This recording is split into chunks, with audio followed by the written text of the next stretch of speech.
যে নন্দীগ্রাম বাংলায় পরিবর্তনের সোপান তৈরি করেছিল সেই নন্দীগ্রামে দাঁড়িয়ে এবার বাংলায় আসল পরিবর্তনের ডাক দিলেন বিরোধী দলনেতা। পাল্টা বিজেপিকে বামেদের পরিণতির কথা স্মরণ করিয়ে আক্রমণ শানিয়েছেন অভিষেক বন্দ্যোপাধ্যায়। এই আলোচনায় আপনাদের সামনে রাখবো দত্তাবাদে স্বর্ণ ব্যবসায়ীকে অপহরণ এবং খুনের মামলায় রহস্য কিভাবে ঘনীভূত হচ্ছে। কিন্তু শুরুতে আজকের গুরুত্বপূর্ণ বিষয়, 11 ভুল শোধরাতে 26-এ আসল পরিবর্তনের ডাক বিরোধী দলনেতার। 11 পরিবর্তনে ভুল হয়েছিল এই কথা বলছেন আজ নন্দীগ্রামে দাঁড়িয়ে শুভেন্দু অধিকারী। এখনো ডেথ সার্টিফিকেট পায়নি নন্দীগ্রামে মৃতদের পরিবার, সরাসরি মুখ্যমন্ত্রীকে নিশানা করেছেন বিরোধী দলনেতা। ফ্ল্যাটে নিয়ে বেধড়ক মারে মৃত্যু স্বর্ণ ব্যবসায়ীর। প্রশ্ন হচ্ছে নীলবাতি লাগানো গাড়িতে কে বা কে ছিলেন, এটা পুলিশ তদন্ত করে বের করার চেষ্টা করছে। ফাঁসানো হচ্ছে ষড়যন্ত্রের তত্ত্বে এখনো অনড় রয়েছেন অভিযুক্ত বিডিও। কিন্তু শুরুতে আপনাদের দেখাতে চাইবো নন্দীগ্রামে শহীদ দিবস, যে শহীদ দিবসে গত কয়েকটা বছরের মতো এবারও আমরা ওরার ছবি দেখা গেল। ভূমি উচ্ছেদ প্রতিরোধ কমিটি আপনারা দেখতে পাচ্ছেন, যেখানে শুভেন্দু অধিকারী তিনি শহীদ দিবস করেন এবং শহীদ দিবস পালন করেন, এবং তারপর তৃণমূলের তরফ থেকে ভূমি উচ্ছেদ প্রতিরোধ কমিটির যে শহীদ দিবস, সেই শহীদ দিবস আলাদা আলাদাভাবে পালন করা হয়। প্রথমে বিজেপি এবং তারপরে সেই জায়গাটা ধুয়ে দেওয়া হয় তৃণমূলের তরফে, তারপর তৃণমূল আলাদা করে সেখানে শহীদ দিবস পালন করে। দুটো ছবি পাশাপাশি আপনাদের সামনে রেখেছি। শুভেন্দু অধিকারীর পদযাত্রার পর শহীদ বেদিতে মাল্যদান, বিরোধী দলনেতার শহীদ বেদির পাশেই তৃণমূল বিজেপি উভয় পক্ষের মঞ্চ, আলাদা আলাদা কর্মসূচি। গত বছরেও এই ছবি দেখা গেছিল, আজও সেই ছবি দেখা গেল।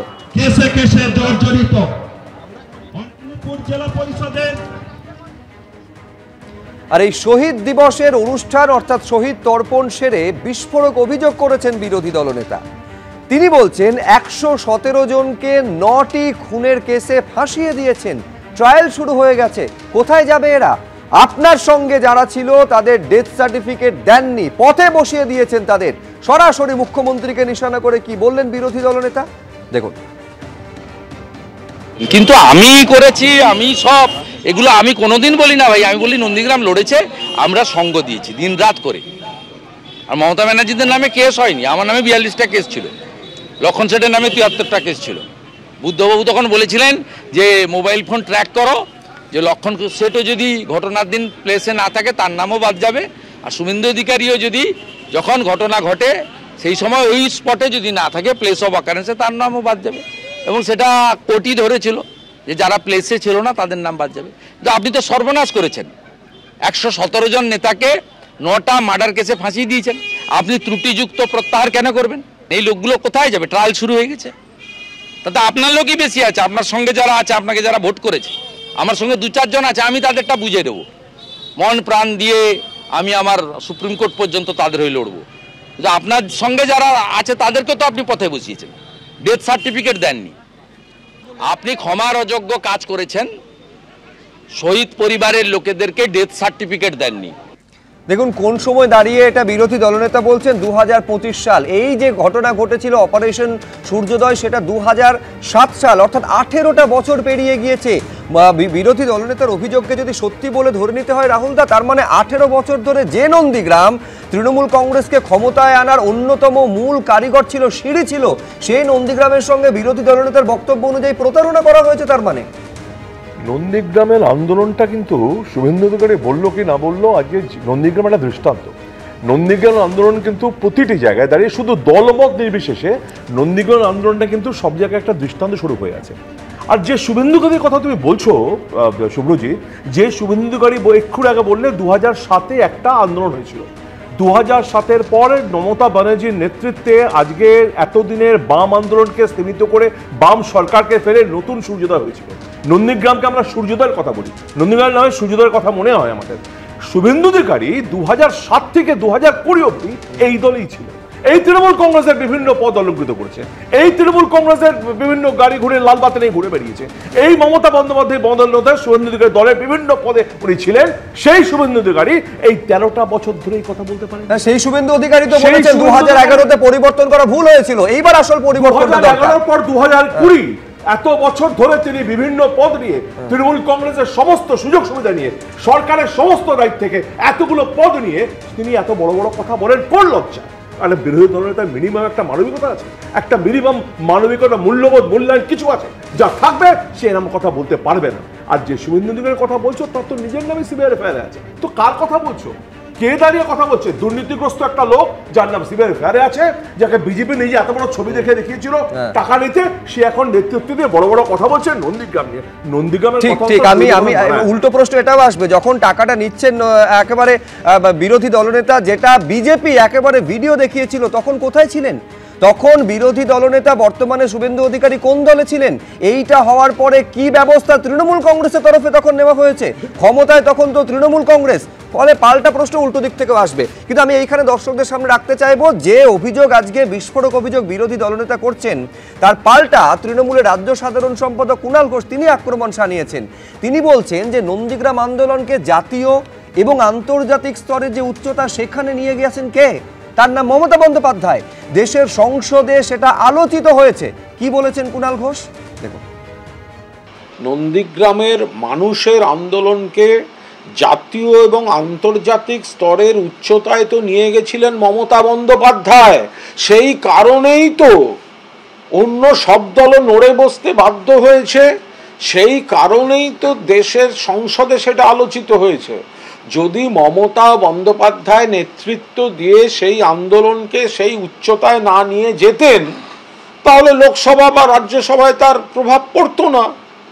সিঙ্গুর আন্দোলন ততদিনে পরিচিত, এবং মমতা বন্দ্যোপাধ্যায় জমি অধিকার রক্ষার নেত্রী হিসেবে প্রতিষ্ঠিত। ফলে এটা বিজেপি ছিল, বিজেপি করেছে, অমুক করেছে, এগুলো ভাবার কারণ নেই। মমতা বন্দ্যোপাধ্যায়ই আন্দোলনের নেতৃত্ব দিয়েছেন, যে আন্দোলনের অনুরণনটাতে রিয়্যাক্ট করতে বাধ্য হয়েছে বিজেপি, কংগ্রেস, অন্যান্য বিভিন্ন দল। বিমল শঙ্কর নন্দ মিনিট 3 টাইম দেবে, কারণ তুমি 1 মিনিটের বেশি টাইম দাও না। এক্ষেত্রে আমি একটু রিকোয়েস্ট করছি, এরপরে আমি অন্য হয় টাইম দিও না, কারণ নন্দীগ্রাম নিয়ে আমারও আবেগ আছে। এটা মেদিনীপুর জেলায় আন্দোলনটা হয়েছিল, এই আন্দোলন দেখে আমার মনে হয়েছিল এই সিপিএমকে তাড়াতে গেলে কিন্তু একটা প্রত্যক্ষ রাজনীতি করার দরকার। তখন থেকেই প্রত্যক্ষ রাজনীতিতে আমার ঢোকা। দেখো, নন্দীগ্রাম যখন ঘটনাগুলো ঘটছিল, বহু মানুষ নন্দীগ্রাম গিয়েছিল, আমিও গিয়েছিলাম।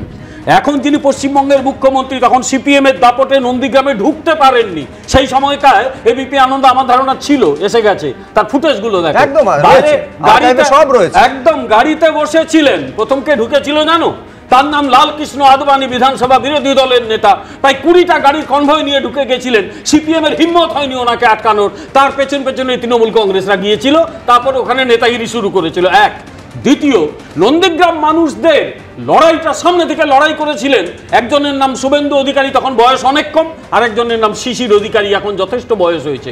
এই দুজন যদি লড়াই না করতেন, এবং এরপরেও যখন নন্দীগ্রাম নিয়ে প্রচুর আলোচনা করার স্কোপ আছে, যখন পঞ্চায়েত নির্বাচন হচ্ছে, ওখানে দুজনে দাঁড়িয়ে যেভাবে লড়াইটা করেছেন, মানুষকে লড়াইতে উদ্বুদ্ধ করেছেন শুভেন্দু অধিকারী, শিশির অধিকারী, সেই পঞ্চায়েত নির্বাচন যদি না হতো সিপিএম জীবনে ক্ষমতায় আসতো না। কারণ সেই প্রথম বোঝা গেছিল নন্দীগ্রামের মানুষজন অত্যাচার করে জব্দ করা যায় না। ফলে আজকে নন্দীগ্রামে শুভেন্দু অধিকারী কি করেছেন, যে তৃণমূল কংগ্রেসের প্রতিনিধি এখানে বলছেন তিনি সত্যের অপলাপ ঘটাচ্ছেন। আর সবচেয়ে বড় কথা হচ্ছে, নন্দীগ্রাম একটা আবেগ তৈরি করেছিল যে অত্যাচার শেষ কথা বলে না। আমার দুঃখ, যে দলটা সেই সময় লড়াই করেছিল এবং সেই দলকে আমরা সেই দলে সমর্থন করে দিয়েছিলাম না, পরবর্তীকালে এই দলের ধারে কাছেও গেছিনি, কিন্তু সমর্থন করেছিলাম একটা কারণে, সিপিএম এর এই অত্যাচার আমরা সহ্য করতে পারিনি। আমরা মহিলাদের ওপর নির্যাতন, নামগুলো আর এখন তো বলা যায় না, নইলে নামগুলো আমার কাছে রয়েছে, তাদের ওপর ধর্ষণ কাণ্ড ঘটেছিল, গণধর্ষণ হয়েছিল। আমরা ভেবেছিলাম এই দলটা অন্তত পশ্চিম বাংলায় নিয়ে আসবে এক ধরনের গণতন্ত্র, তার বদলে এক ভয়াবহ শৈলতন্ত্র। এখানে একের পর মহিলার ওপর ধর্ষণ হচ্ছে, এইরকম একটা ভয়ঙ্কর সরকার এসেছে বলে শুভেন্দু অধিকারী আজকে দুঃখ করেছেন। তখন সিপিএম বিরোধিতা অনেককে একেবারে তৃণমূলের ছাতার তলায় এনে দিয়েছিল, এ নিয়ে কোনো সংশয় নেই। এই সিপিএম এর প্রসঙ্গ আজকে অভিষেক বন্দ্যোপাধ্যায় স্মরণ করিয়ে দিচ্ছেন বিজেপিকে নিশানা করতে গিয়ে। তিনি সোশ্যাল মিডিয়ায় লিখছেন এই কথা বলে যে 2007-এর এই দিনেই নন্দীগ্রামে বামফ্রন্ট সরকারের বিরুদ্ধে গর্জে উঠেছিল, জমি কেড়ে নেওয়ার প্রতিবাদে এবং অধিকারের দাবিতে প্রতিবাদ করেছিলেন। শুধু অত্যাচারীর মুখটা বদলেছে, অত্যাচার একই রকম রয়ে গিয়েছে। তখনকার হারমাদরায় এখন জল্লাদ রূপে ফিরে এসেছে। বাম জমানায় সায়েন্টিফিক রিগিং হতো, আর এখন সাইলেন্ট ইনভিজিবল রিগিং হচ্ছে। বামেদের জনগণ এমন শিক্ষা দিয়েছে যে তারা কখনো ভুলবে না। আমরাও দিল্লির জমিদারদের একই বার্তা দেব, বাংলা প্রতিবাদ করবে, এই বলে সোশ্যাল মিডিয়ায় বার্তা দিয়েছেন। সিপিএম এর কথা স্মরণ করিয়ে বিজেপিকে নিশানা করেছেন অভিষেক বন্দ্যোপাধ্যায়। আমি এখানে শ্রীকুমার মুখোপাধ্যায়ের কাছে আসবো। অর্থাৎ এইটা কোথাও বামের একেবারে বাম এবং বিজেপিকে এক আসনে বসিয়ে একইভাবে তৎকালীন বিরোধী তৃণমূল কংগ্রেস, বর্তমান শাসক তৃণমূল কংগ্রেস নিশানা করছে। এক নম্বর কথা হচ্ছে যে যা যা স্টেটমেন্ট হচ্ছে তার মধ্যে কতটা ভুলভাল আছে তার এক নম্বর প্রমাণ হচ্ছে যে মমতা বন্দ্যোপাধ্যায় এবং যারা আজকে বলছেন শুভেন্দুবাবু, তিনিও সেই সময় একই সরকারে ছিলেন। যত তদন্ত রিপোর্ট হচ্ছে নামগুলো বেরোয়নি এখনও, কারা কারা মারা গেছিলেন, যে লিস্ট জমা দিয়েছিল তাদের ট্রেস খুঁজে পাওয়া যায়নি। এটা এক। ডেথ সার্টিফিকেট দেবে কোত্থেকে? সেই মানুষগুলোকে তো এক্সিস্ট করতে হবে। যারা এক্সিস্ট করেনি তাদের নামেও তো সমস্ত ডেথ হয়েছে, নদীতে ভাসিয়ে দেওয়া হচ্ছে, এসব গল্প আমরা শুনেছি। আমি তো নিজেই মন্ত্রী ছিলাম তখন, আমি তো দেখেছি যে এত বড় মিথ্যাচার খুব কম হয়, তবে মিথ্যাচারটা খুব বিজ্ঞান ভিত্তিক করা হয়েছিল, যার ফলে আমরা খানিকটা অসুবিধায় পড়েছিলাম। এবার প্রশ্ন হচ্ছে শুভেন্দুবাবু তার কথা কি বলবো? তার মানে 14 মার্চের ঘটনা ভুল ছিল না। এক নম্বর কথা এক্ষুনি বলা হলো যে জমি অধিকার মঞ্চ, জমি অধিকার বিরোধী মঞ্চ, এইসব কথা বলা হচ্ছে। তো আরে নন্দীগ্রামে তো কোনো জমি নেওয়া হয়নি। জমি যেটা হয়েছে সেটা সিঙ্গুরে। নন্দীগ্রামে আপনি 1 ছটাক জমি কারণ নেওয়া হচ্ছে এটা দেখাতে পারেন? শুধু বলা হয়েছিল ওখানে একটা প্রস্তাব করা হয়েছিল যে একটা টেকনোলজিক্যাল, কিন্তু প্রশ্নটা যে গুলি চলেছিল সেই গুলিতে 14 জনের মৃত্যু হয়েছিল। বাকি আছে আপনারা তখন ক্ষমতায়। আপনি উত্তর দিলে খুশি হব। বলতে দিন, ওই সময় আমি বলতে দিন, উত্তর দেবেন তো। ওই সময় সিপিআই ফরওয়ার্ড ব্লক আরএসপি কিন্তু সিপিএম এর সমর্থন করেনি। আমি চাইলে কাগজ দেখিয়ে দেব। বিমলবাবু আমি বলবো, এক নম্বর কথা হচ্ছে যে 14 জন যে মারা গেছিল, শুভেন্দুবাবুই বলেছেন যে ওটা পুলিশের গুলিতে মারা যায়নি। তা কোনটা সত্যি ছিল? তদন্ত রিপোর্ট কি বলল? যে ভদ্রলোক গুলি চালিয়েছিলেন বলে বলা হয় তার তো অনেক দূর প্রমোশন হয়েছে, তার তো বহুদূর ওপরে চলে গেছে, এবং গোটাটাই গেছেন মমতা বন্দ্যোপাধ্যায়ের রেজিমের মধ্যে, অর্থাৎ তৃণমূলের সময়। এটা 2007 সাল থেকে 2011 সাল, তারপরেও 4 বছর আপনারা ক্ষমতায় ছিলেন শ্রীকুমার দা। পুরো সত্যটাকে তো সামনে আনাটা আপনাদের দায়িত্ব ছিল। ডেফিনেট করে সত্যটাই হচ্ছে যে ওটা একেবারেই ভুল করা। বুদ্ধবাবু নিজে বলেছিলেন যে মানুষ পরে বুঝতে পারবে যে আমাদের কতটা ঠকানো হচ্ছে মানুষদের। এক নম্বর কথা, গুলিটা কারা চালিয়েছিল সেটা এখনো বোঝা গেল না। 2 হচ্ছে হাওয়াই চটি পড়ে কোনো লোক রাইফেল নিয়ে লড়াই করতে যায় না, এটা হতে পারে। ছবি দেখা গেছে, এই কিন্তু দেখা গেছে তাই। তাহলে এই লোকগুলো কি পুলিশ ছিল? এক নম্বর কথা। যারা মারা গেছিল তাদের ডেথ সার্টিফিকেট আজও দিতে পারেনি সরকার, তার মানে ওই লোকগুলো মারা যায়নি, লুকিয়ে আছে কোথাও না কোথাও, অথবা এই নামগুলো ফলস নাম, ঠিকানাও ফলস। তারপরে আপনারা জানেন 2007 সাল, তারপর থেকে 11তে পরিবর্তন। আজকে সেই নন্দীগ্রামে দাঁড়িয়ে আসল পরিবর্তনে ডাক দিলেন শুভেন্দু অধিকারী এবং বলছেন 2011-র পরিবর্তনটা ভুল ছিল। কি বলেছেন বিরোধী দলনেতা, দেখুন একবার। আসল পরিবর্তন 11তে হয়নি, আমরা ভুল করেছি।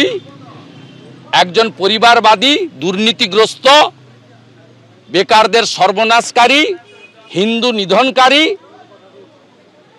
এবং কার্যত উত্তর কোরিয়ার প্রশাসকের মতো প্রতিহিংসা পরায়ণকারী, তাকে এখানে মুখ্যমন্ত্রী করার ক্ষেত্রে আমাদেরও অবদান ছিল।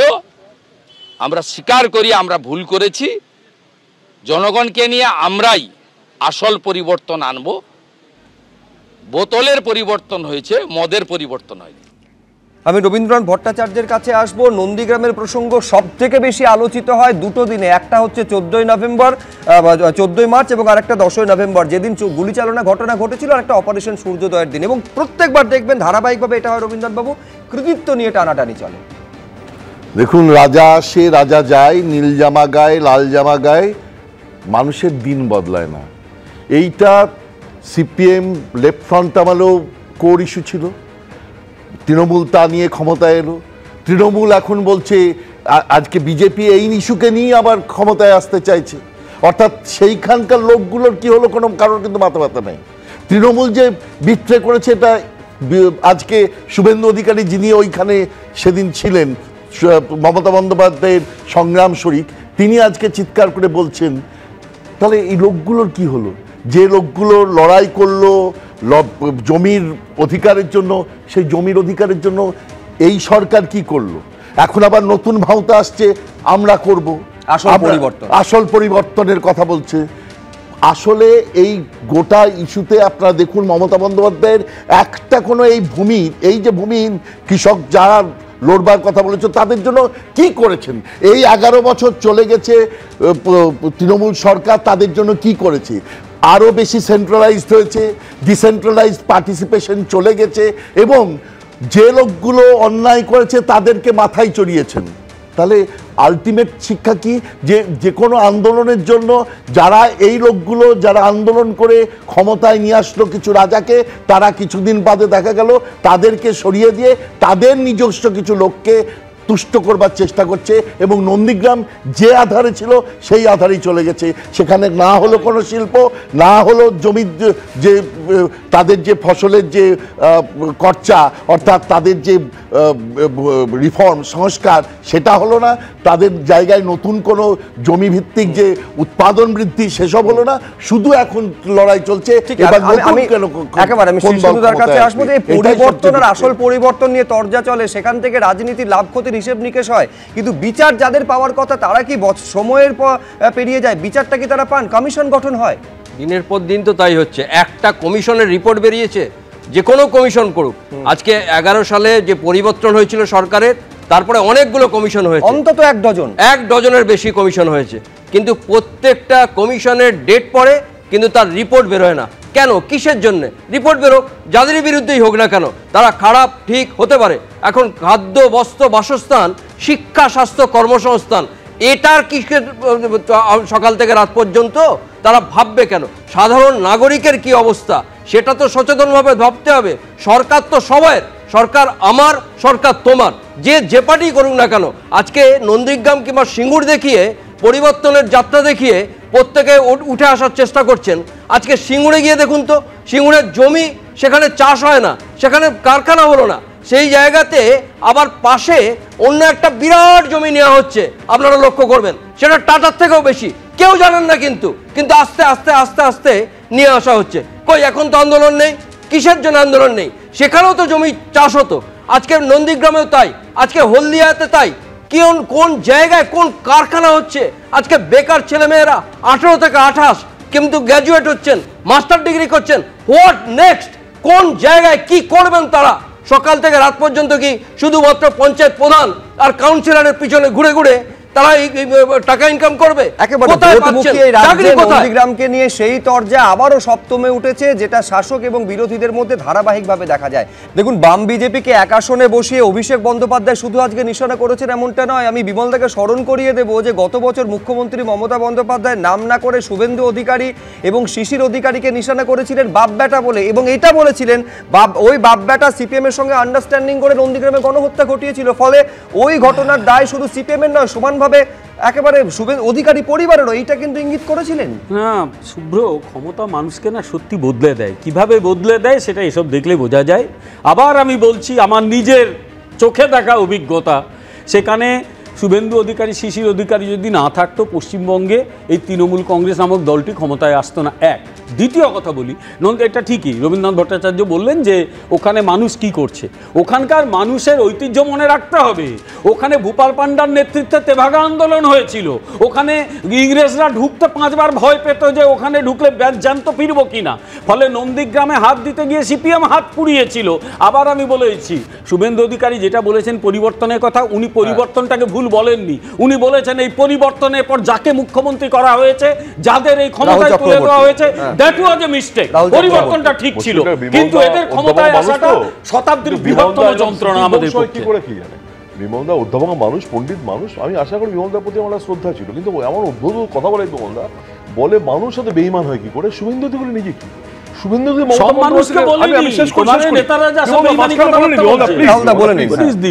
অধিকারী নিজে মমতা বন্দ্যোপাধ্যায় কি বলতেন আর কিছু দেখতেন, আজকে কি বলছেন? শুভেন্দু অধিকারী যে লোকটা, আমি আবার বলছি, সমস্ত রকম সুযোগ সুবিধা নিয়ে যে আজকে দাঁড়িয়ে আছে কোনো পলিটিক্যাল এস্টাবলিশমেন্টের জায়গায়, সে দাঁড়িয়ে মমতা বন্দ্যোপাধ্যায়ের বিরোধিতা নিজের করছে, যোগ্যতা উল্টো কথা পেয়েছিল। বলছে।